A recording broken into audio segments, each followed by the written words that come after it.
नमस्कार दोस्तों, आप सभी का बहुत बहुत स्वागत है आपके अपने विश्वसनीय YouTube channel winners education point पर। आज की इस वीडियो में आपके लिए यूनिट 10 के महत्वपूर्ण आईएमपी फैक्ट एवं यूनिट 10 से संबंधित आईएमपी प्रश्नों पर चर्चा करेंगे। तो चलिए स्टार्ट करते हैं आज का हमारा वीडियो। जैसा कि हम आपको पहले बता चुके हैं कि आप यदि यूनिट 7, 8, 9, 10 पर फोकस कर लेते हैं तो आपके कम से कम 40% नंबर पक्के हो जाते हैं। यदि आप एमपी अच्छा कर लेते हैं, चाहे वह एमपी का करंट हो, एमपी की जलवायु, एमपी से संबंधित प्रमुख बातें, एमपी का इतिहास, राजवंश, एमपी की भौगोलिक स्थिति, तो आप 30% नंबर फिक्स कर लेते हैं। तो इस प्रकार से आज की इस वीडियो में आपके लिए यूनिट 10 से जुड़ा स्पेशल कंटेंट लेकर आए हैं। चलिए स्टार्ट करते हैं आज का हमारा वीडियो। यदि आप अच्छी तरह से देख लेते हैं तो निश्चित रूप से आपको फ़ायदा होगा। भारत का निर्वाचन आयोग, आज की जो यह पीडीएफ है, इससे ज़रूर 1 या 2 या 3 तक प्रश्न पूछे जा सकते हैं। यदि आज का आपने कंटेंट देख लिया तो आप अपने 3 से 4 नंबर पक्के कर लेते हैं। भारत निर्वाचन आयोग जो है, इसका स्वरूप जो है संवैधानिक है। संवैधानिक से तात्पर्य होता है जिसका संविधान में वर्णित होता है, एवं सांविधिक से तात्पर्य होता है जिनका संविधान में पहले से वर्णन नहीं होता है। तो भारत निर्वाचन आयोग एक संवैधानिक संस्था है जिसका पहले से संविधान में वर्णन था, और इसकी स्थापना जो है भारत निर्वाचन आयोग की 25 जनवरी 1950 को ही थी, जब एक प्रकार से कहना चाहिए गणतंत्र की स्थापना हुई थी हमारे भारत की 26 जनवरी 1950 को। तो इसी श्रृंखला में भारत निर्वाचन आयोग की स्थापना 25 जनवरी 1950 को ही थी। गठन जो है इसका अनुच्छेद 324 के तहत हुआ था। यदि प्रश्न पूछा जाता है कि भारत निर्वाचन आयोग का गठन कब हुआ था, तो भारत निर्वाचन आयोग का गठन अनुच्छेद 334 के तहत हुआ था। नोडल एजेंसी इसकी कौन सी है, तो विधि एवं न्याय मंत्रालय जो है इसकी नोडल एजेंसी है।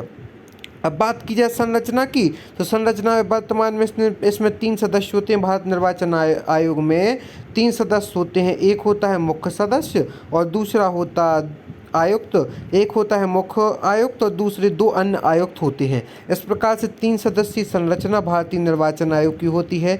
मुख्य व अन्य आयुक्त जो है, इनकी जो नियुक्ति होती है भारत के राष्ट्रपति, जो कि वर्तमान में रामनाथ कोविंद है, तैसी भारत के राष्ट्रपति के द्वारा मुख्य व अन्य आयुक्त की नियुक्ति की जाती है। इनका कार्यकाल पर यदि चर्चा की जाए तो 6 वर्ष या 65 वर्ष तक, जो भी पहले हो तक इनका कार्यकाल रहता है। सेवा शर्तों का निर्धारण राष्ट्रपति के द्वारा किया जाता है। अब बात यदि पदच्युत की जाए तो मुख्य निर्वाचन आयुक्त की जो पदच्युत है वह राष्ट्रपति द्वारा किया जाता है, और अन्य की मुख्य निर्वाचन आयुक्त की सिफारिश पर राष्ट्रपति द्वारा की जाती है।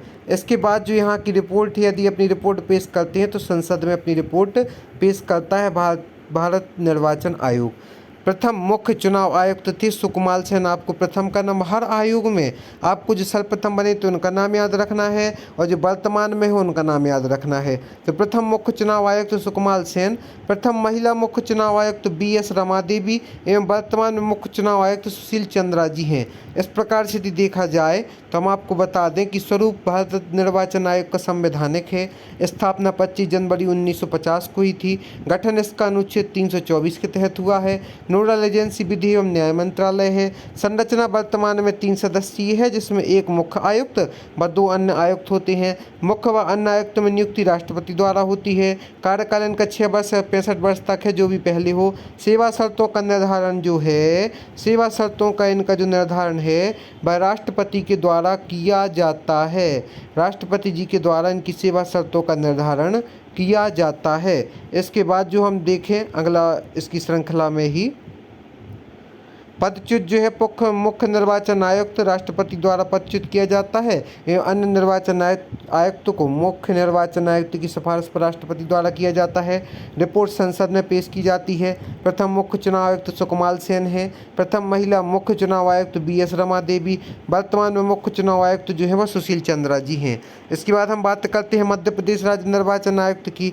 तो यह भी संवैधानिक संस्था है, क्योंकि इसका भी संविधान में वर्णन पूर्ववत था। और इसकी स्थापना की बात करते हैं तो जैसे भारत निर्वाचन आयोग की स्थापना 25 जनवरी 1950 को हुई थी, तो यहाँ की स्थापना जो है मध्य प्रदेश राज्य निर्वाचन आयोग की स्थापना 1 फरवरी 1994 में हुई थी। 1 फरवरी 1994 आपको याद रखना है। और इसमें जो अनुच्छेद 243 या इंग्लिश में कहे तो के अंतर्गत इसकी स्थापना हुई थी। तो आपको याद रखना है कि स्वरूप संवैधानिक और 1 फरवरी 1994 को मध्य प्रदेश राज्य निर्वाचन आयोग की स्थापना हुई थी अनुच्छेद 243 या 243 के तहत। सदस्यों की चर्चा की जाए तो एक सदस्यीय है, नियुक्ति इसकी राज्यपाल द्वारा की जाती है, जैसे वहाँ पर राष्ट्रपति के द्वारा की जाती थी, यहाँ पर राज्यपाल के द्वारा की जाती हो। कार्यकाल 6 वर्ष 65 वर्ष जो भी पहली हो। सेवा शर्तों का निर्धारण राज्यपाल द्वारा किया जाता है। अब वेतन वगैरह और भत्ती वगैरह का जो निर्धारण है वह राज्य की संचित निधि पर आश्रित होता है। और मध्य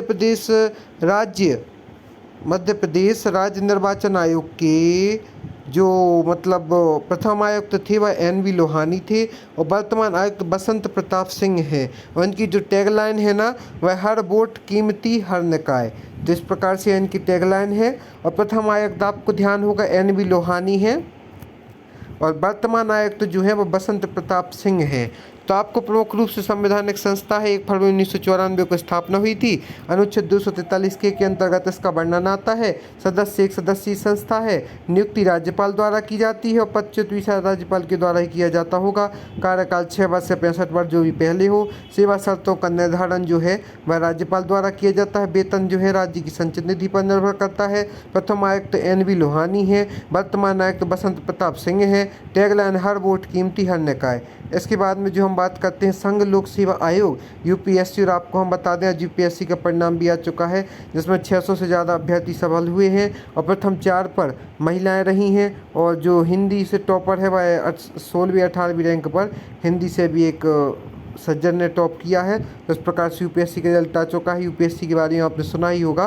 तो संघ लोक सेवा आयोग को UPSC भी कहते हैं। इसका जो स्वरूप है वह भी संवैधानिक है। स्थापना ली आयोग की अनुशंसा पर 1 अक्टूबर 1926 को की गई थी। आपको ध्यान रखना है कि स्वतंत्रता के पूर्व ही संघ लोक सेवा आयोग की स्थापना हो चुकी थी। स्वायत्त संस्था के रूप में जो संवैधानिक दर्जा है इसे 26 जनवरी 1950 को भारत के गणतंत्र की जब स्थापना हुई थी उस समय दिया गया था। संवैधानिक प्रावधान जो इसका है भाग 14 अनुच्छेद 315 से 323 तक संघ लोक सेवा आयोग का वर्णन आता है। संरचना एक अध्यक्ष व कुछ इसके सदस्य होते हैं। अध्यक्ष व सदस्यों की नियुक्ति राष्ट्रपति द्वारा की जाती है। पदच्युत जो है स्वेच्छा से पदत्याग या राष्ट्रपति द्वारा किया जाता है। अध्यक्ष सदस्यों का कार्यकाल 6 वर्ष का होता है, 65 वर्ष की आयु तक रहता है। अध्यक्ष सदस्यों की सेवा शर्तों का निर्धारण राष्ट्रपति द्वारा होता है। प्रतिवेदन भी राष्ट्रपति को समर्पित करते हैं। प्रतिवेदन भी राष्ट्रपति को प्रस्तुत करते हैं और कार्यालय इसका नई दिल्ली में है। प्रथम अध्यक्ष सर रॉसबारकर थे। आज़ादी के समय अध्यक्ष HK कृपलानी, ये आज़ादी के समय संघ लोक सेवा आयोग के जो अध्यक्ष हैं वह HK कृपलानी है। प्रथम महिला अध्यक्ष रोजमिलियन बैथ्यू। प्रथम भारतीय अध्यक्ष HK कृपलानी। प्रथम मुस्लिम अध्यक्ष GM कुरैशी रहे हैं। सर रॉसबार्ग और प्रदीप जोशी जो है अभी इसके वर्तमान अध्यक्ष हैं। तो स्वरूप इसका संवैधानिक है संघ लोक सेवा आयोग का। और स्थापना इसका ली आयोग के अनुशंसा भी पूछा जा सकता है किसकी अनुशंसा पर, तो ली आयोग के अनुशंसा पर 1 अक्टूबर 1926 को संघ लोक सेवा आयोग की स्थापना हुई थी। स्वायत्त संस्था के रूप में संवैधानिक दर्जा 26 जनवरी 1950 को प्रदान किया गया था। संवैधानिक प्रावधान भाग 14 अनुच्छेद 315 से 323 तक इनका संवैधानिक प्रावधान है।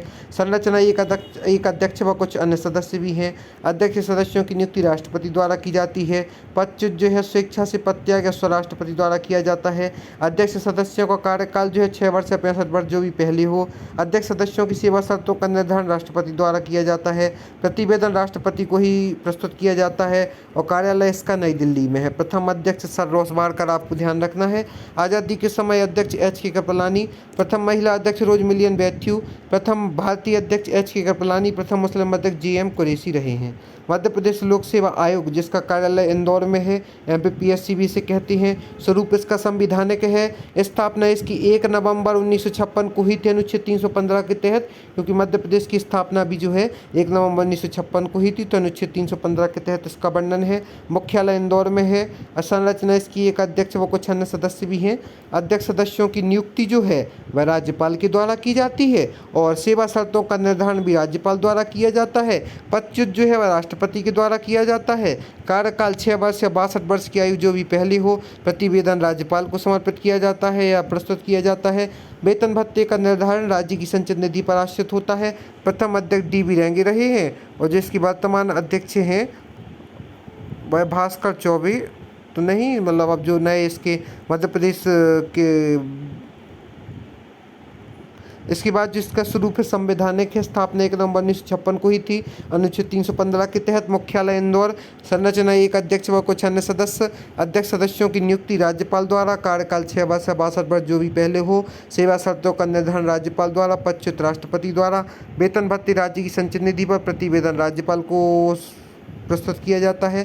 प्रथम अध्यक्ष डी.वी. रेंगे रहे हैं और अभी वर्तमान अध्यक्ष तो इसके हैं डॉक्टर राजेश लाल मेहरा है शायद। और भी हम जो जानकारियाँ होंगी हम आपके लिए उपस्थित कराएंगे।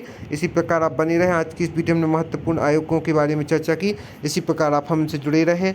आप फेसबुक, यूट्यूब, इंस्टाग्राम, टेलीग्राम आदि के माध्यम से भी जुड़ सकते हैं। डिस्क्रिप्शन बॉक्स में जाकर इंस्टा मौजूद के लिंक के माध्यम से आप हमारे मुख्य परीक्षा प्रारंभिक परीक्षा के हस्तलिखित नोट्स परचेस कर सकते हैं। आप सभी को बहुत बहुत धन्यवाद दोस्तों।